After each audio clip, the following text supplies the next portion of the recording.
அனைவருக்கும் வணக்கம். நான் ஜோதிடர் தமிழரசன் பேசுகிறேன். இந்த சேனல் ஃபஸ்ட் டைம் பார்க்குறவங்களா இருந்தீங்கன்னா சப்ஸ்கிரைப் பண்ணிக்கோங்க, பெல் பட்டனை கிளிக் பண்ணிக்கோங்க, ஆளுங்கிற ஆப்ஷன் இருக்கும், செலக்ட் பண்ணிக்கோங்க. அப்போ தான் நாங்கள் போடுற பதிவுகள் எல்லாமே உங்களை வந்து சேரும். இன்றைக்கி நம்ம இந்த வீடியோவில் பார்க்க போகிற தலைப்பு எதை பற்றி பார்க்க போகிறோன்னா, விருச்சிக ராசி காலபுருஷ தத்துவப்படி 8ஆம் ராசி விருச்சிக ராசி நேயர்களுக்கு உங்களோட வாழ்க்கையில் வந்து பார்த்திங்கன்னா உங்களோட எதிரி யார், உங்களுக்கு நண்பர் யார், முதுகில் குத்தக்கூடிய துரோகி யார், எந்த ராசிக்காரங்க உங்களுக்கு செட் ஆவாங்க, எந்த ராசிக்காரங்க உங்களுக்கு செட் ஆக மாட்டாங்க, இந்த மாதிரி அனைத்து விஷயமும் நம்ம இந்த வீடியோவில் பார்க்க போகிறோம். விருச்சிகங்கிறது வந்து பார்த்திங்கன்னா ஒரு செவ்வாயோடைய ராசி. மறைவு ஸ்தானம் சொல்லுவாங்க. காலபுருஷ தத்துவப்படி 8ஆம் இடம் மறைவு ஸ்தானம் சொல்லுவாங்க. 8ஆம் இடங்கிறது வந்து பார்த்திங்கன்னா அஷ்டமஸ்தானம். பொதுவாக வந்து விருச்சிக ராசிக்காரங்க எந்த ஒரு விஷயத்தையும் வெளியே பேச மாட்டாங்க, அமைதியாக இருப்பாங்க. இந்த ராசி சின்னம் தேல். இந்த தேலோட குணமே அவங்ககிட்ட இருக்கும். நண்பர்களுக்காக உதவி செய்வாங்க. இந்த உயிரை கொடுத்து தியாகம் பண்ணக்கூடிய ராசியில் அந்த விருச்சிக ராசி ஒன்று. ஒரு சில பேரில் பாருங்கள்,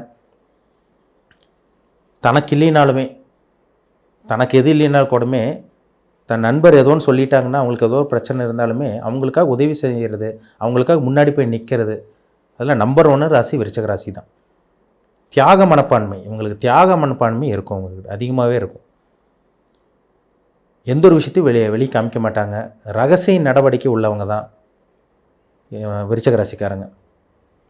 இந்த மறைபொருள் சாஸ்திரம் சொல்கிறாங்க பார்த்திங்களா, மறைபொருள் சாஸ்திரம், இந்த மறைபொருள் சாஸ்திரத்தை கற்றுக்கிறது, இதெல்லாமே இந்த விருச்சிக ராசிக்காரங்களாக இருப்பாங்க. அவ்வளோ சீக்கிரம் எதையும் வந்து பார்த்திங்கன்னா தான் இருப்பிடத்தையும் வெளியே காமிச்சிக்க மாட்டாங்க. நான் இங்கே இருக்கேன், இப்படி பண்ணிகிட்டு இருக்கேன், இந்த மாதிரி விஷயங்களை அவ்வளோ சீக்கிரம் வெளியே காமிச்சிக்கவே மாட்டாங்க. ஏதோ ஒரு ரகசிய நடவடிக்கை, ஏதோ ஒரு விஷயங்கள் அவங்க மனசுக்குள்ளே இருக்கும். எவ்வளோ ஒரு நட்பாக இருந்தாலுமே, உயிருக்கு உயிராக பழகினாலுமே இவங்களுக்குள்ள தனியாக ஒரு சீக்ரெட் இருக்கும். இவங்களா மனசை நினச்சாதான் வெளியே சொல்லுவாங்க, உண்மையை சொல்லுவாங்க. அவ்வளோ சீக்கிரம் விஷயங்கள் வெளியே வாங்கவே முடியாது அவங்கக்கிட்ட. ஏன்னா அது காலபுருஷ தத்துவப்படி 8ஆம் வீடு விருச்சகம். மனக்குழப்பம் இருக்கும், மனக்குழப்பம் இவங்களுக்கு இருக்கும். அதேமாதிரி வந்து பார்த்திங்கன்னா பிடிவாதக்காரங்களாக இருப்பாங்க, கோபக்காரங்களாக இருப்பாங்க.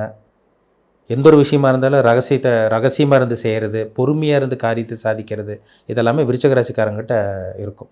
ஒரு சில பேர் துடிப்பானவர்களாக இருப்பாங்க. விருச்சிக ராசிக்காரங்கிட்ட பாருங்கள், ஒரு சில பேர் உடனே அதை நடத்தி ஆகணும், உடனே செஞ்சே ஆகணும்னு நினைப்பாங்க. ஒரு சில பேருக்கு வந்து பார்த்திங்கன்னா பொறுமையாக இருந்து சாதிக்கிறது, இது வந்து அந்த நட்சத்திரத்துக்கு தகுந்த மாதிரி மாறும். ஏன்னா விருச்சிகத்திலே வந்து பார்த்திங்கன்னா 3 நட்சத்திரம் வரும். அனுஷம் வரும், கேட்டை வரும், வந்து பார்த்திங்கன்னா விசாக நட்சத்திரம் வரும். அது ஒவ்வொரு நட்சத்திரத்துக்கு அந்த மாதிரி சில குணங்களும் மாறும் அவங்களுக்கு. இப்போ விருச்சிக ராசிக்காரங்களுக்கு ஒரு சில ராசிக்காரங்க செட் ஆவாங்க லைஃப்லேயே. ஒரு சில ராசிக்காரங்களாம் பார்த்திங்கன்னா உங்களுக்கு ஆகாமல் போகும். ஒரு சில ராசிக்காரங்களுக்கு நீங்கள் உதவி செய்வீங்க, ஒரு சில ராசிக்காரங்க உங்களை தேடி வந்து உதவி செய்வாங்க. இது என்னென்னு நம்ம பார்க்கலாம், சரிங்களா? பொதுவாகவே விருச்சிக ராசிக்காரங்களே நல்ல ஒரு நண்பர்களாக இருப்பாங்க. தனுசு ராசி, இந்த விருச்சிகத்துக்கும் தனுசுக்கும் நல்ல ஒரு அண்டர்ஸ்டாண்டிங் இருக்குங்க.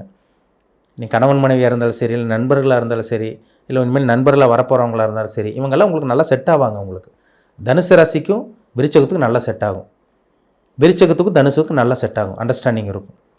அப்போ விருச்சிகத்துக்கு வந்து விருச்சிகம் செட் ஆகும், தனுசு ராசிக்காரங்க ஒத்து போவாங்க, மீனராசிக்காரங்க உங்களுக்கு ஒத்து வருவாங்க, செட் ஆகிரும் உங்களுக்கு. மேஷராசிக்காரங்க கூட அப்பப்போ சண்டை பிடிச்சா கூட ஒன்று சேர்ந்துருவாங்க.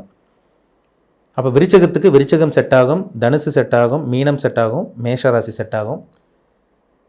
அதேமாதிரி வந்து பார்த்திங்கன்னா கடகராசிக்காரங்க செட் ஆவாங்க, சிம்ம ராசிக்காரங்க செட் ஆவாங்க.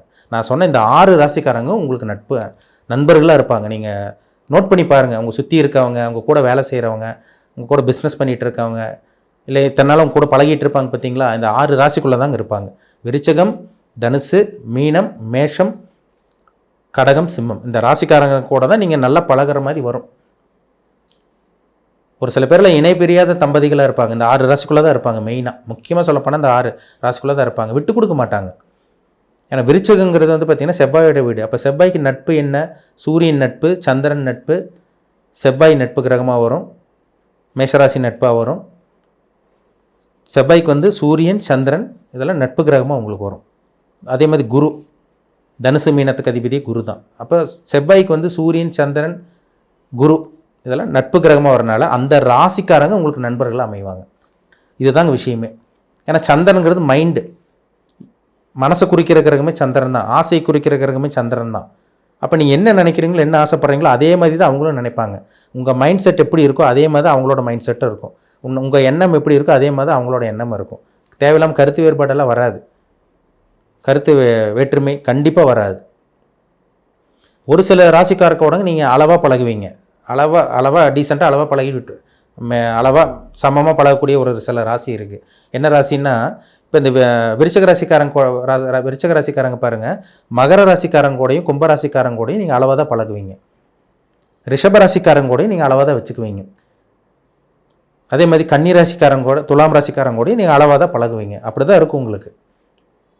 ரொம்ப ஆழ்ந்து ரொம்ப டீப்பாக பழகிற மாதிரி வராது. என்னென்னா என்ன விஷயம், தொழில் வேலை விஷயமானா அது சம்மந்தமாக தான் நீங்கள் கரெக்டாக பழகிற மாதிரி தான் வரும். ஒரு சில ராசி ஒரு ராசினாலே உங்களுக்கு சுத்தமாக ஆகலை.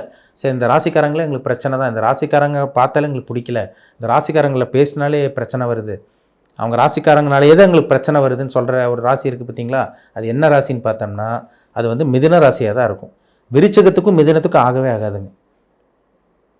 ஏன்னா விருச்சகங்கிறது செவ்வாயோட வீடு, மிதுனம்ங்கிறது புதனோட வீடு. அப்போ இந்த விருச்சிக ராசிக்காரங்களுக்கு வந்து பார்த்திங்கன்னா மிதுன ராசிக்காரங்க எப்போயுமே ஆகாது. அவங்கனாலே தான் உங்களுக்கு பிரச்சனை வரும். முதுகில் குத்துறவங்களே உங்களுக்கு அவங்களா தான் இருப்பாங்க. உங்களுக்கு எதிரினாலே அவங்க தான், மிதுன ராசிக்காரங்க தான். நீங்கள் நோட் பண்ணி பாருங்கள், தெரியும். உங்கள் வாழ்க்கையில் சில விஷயங்கள்லாம் நடந்திருக்கும். மிதுன ராசிக்காரங்க உங்களுக்கு செட் ஆனாங்களா, செட் ஆகலையா, இல்லை அவங்களால உங்களுக்கு பிரச்சனை வந்ததா, அவங்களால எதிர்ப்பு வந்ததா, இல்லை அவங்களாலே பெரிய பாதிப்பு வந்ததா, இதெல்லாமே உங்களுக்கு தெரிய வரும். ஏன்னா புதனுடைய வீட்டுக்கு விருச்சகம் வந்து 6வது ராசியாக வரும், விருச்சகத்துக்கு புதன் 8வது ராசியாக வரும். ஷஷ்டாஷ்டக அமைப்புன்னு சொல்லுவாங்க. 6, 8 வந்துடும். அப்போ எப்போவுமே விருச்சக ராசிக்காரங்களுக்கு மிதுன ராசிக்காரங்க ஆகவே ஆகாதுங்க, செட்டே ஆகாது. நான் சொன்ன அந்த 6 ராசிக்காரங்க கூட மட்டும்தான் நீங்கள் கரெக்டாக பழகிற மாதிரி வரும், நல்லா பழகிற மாதிரி வரும். மற்ற ராசி உங்களுக்கு மகரம், கும்பம், ரிஷபம், கன்னி, துலாம் சொன்ன பார்த்தீங்களா, இது கூட நீங்கள் அளவாக தான் பழகுவீங்க. ஆனால் சிம்மராசிக்காரங்க, கடகராசிக்காரங்க, தனுசு ராசி, மீன ராசி, விருச்சிக ராசி, மேசராசிக்காரங்க கூட எல்லாம் நீங்கள் நல்லா பழகிற மாதிரி வரும். அவங்க தான் உங்களுக்கு நண்பர்களாகவே இருப்பாங்க, அவங்க தான் உங்களை புரிஞ்சுக்குவாங்க.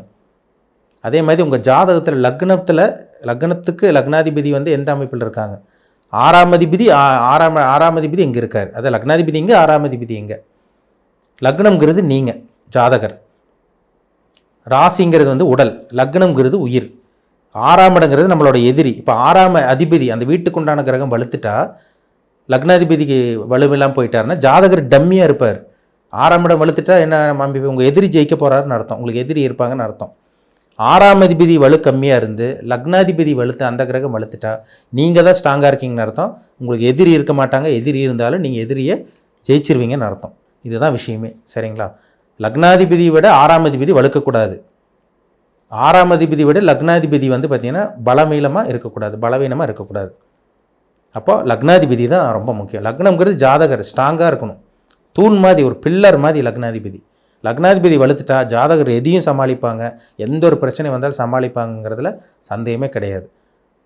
அப்போ உங்கள் ஜாதகத்தில் லக்னம் எப்படி இருக்குது, 6ஆம் இடம் எப்படி இருக்குது, அந்த அதிபதி அந்த வீட்டுக்குண்டான கிரகம் அந்த அதிபதி எப்படி இருக்காருன்னு தெளிவாக பார்த்து தெரிஞ்சுக்குங்க. உங்கள் ராசி அதிபதி செவ்வாய் எப்படி இருக்குன்னு தெளிவாக பார்த்து தெரிஞ்சுக்குங்க. இதெல்லாம் ரொம்ப முக்கியம், வாழ்க்கைக்கு தேவையான ஒரு விஷயம் அது, சரிங்களா? ஏன்னா நம்ம எதிரி ஜெயிக்கிறோமா, இல்லை எதிரி நம்மளை ஜெயிப்பாங்களா, இல்லை எதிரி நம்மளுக்கு இருப்பாங்களா இருக்க மாட்டாங்களா, இதெல்லாமே அவங்க பிறப்பு ஜாதகம், ஜனன ஜாதகத்தை வச்சு தான் நம்ம துல்லியமாக சொல்ல முடியும். மீண்டும் அடுத்த பதிவில் சந்திக்கும் வரை உங்களிடமிருந்து விடைபெறுவது உங்கள் ஜோதிடர் தமிழரசன். இந்த சேனல் பிடிச்சிருந்தா உங்கள் நண்பருக்கு, உறவினருக்கும் ஷேர் பண்ணுங்கள், லைக் பண்ணுங்கள், சப்ஸ்கிரைப் பண்ணுங்கள், பெல் பட்டனை கிளிக் பண்ணிக்கோங்க, ஆல்ங்கிற ஆப்ஷன் இருக்கும், அதையும் செலக்ட் பண்ணிக்கோங்க.